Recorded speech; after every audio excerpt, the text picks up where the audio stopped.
It's Landon here today, changing out a front wheel bearing on a 2008 Saturn View green line.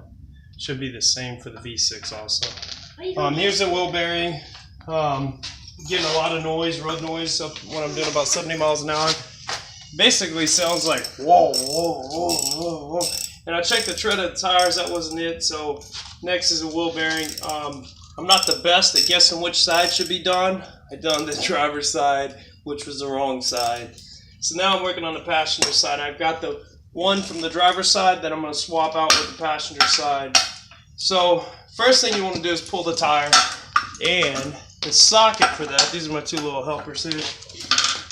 Oh, I'm sorry guys, my helpers have lost the socket. Here we go. I use 3/4 inch, pull the tire.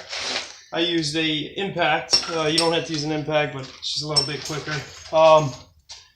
Then went to an 18 millimeter. I know I'm going from standard to millimeters or metric, but the 18 millimeter worked best for taking the brake caliper off. You want to remove the main bolts. It's going to be tough because they use Loctite on them, so it's going to be a pain to get these off.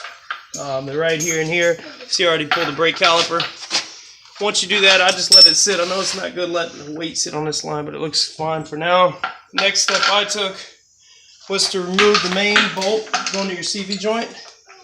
And I use an 1 3/8. I backed it off. The other side, the impact wouldn't work, so I used a cheater bar. Got it off. But what I do once I pull it off, I leave the socket on there.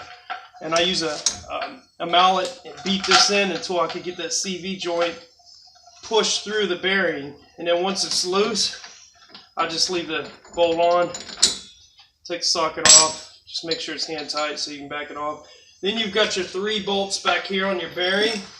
That is, let me see if my boys took my socket again. That is another metric 15 millimeter. These are a lot easier to get off than the brake caliper. Shouldn't be too bad. I'm going to pull this off, put the new one on, make sure my ABS cable's connected. Put your heat shield or dust shield back on. Make sure it's properly put on before you do it. Make sure the cable's going through your dust shield. Torque it back down. Put your brake caliper back on. I like to use Loctite like they did just to make sure brakes don't fail. If you lose one brake, you lose them all. Then tighten your main bolt back up, put your tire on, torque down your bolts, and you're ready to rock and roll. So it's not a very hard job. This is the second time I've done it. The first time took me a lot longer. This one I'm almost done with, and it's only been about 20 minutes, so it's not bad at all, guys. Anyways, this is it. This is what the bearing looks like. You can get these online for super cheap. The made in China ones are like 53 bucks. Some of the other ones are upwards of 200 bucks. I went with the cheaper one just to see, because in my life I've always bought the most expensive part. And it doesn't seem like it's always worked out better than the cheaper part, so now I'm doing the opposite. We'll see what happens. So, anyways, y'all guys have a good day. Bye-bye.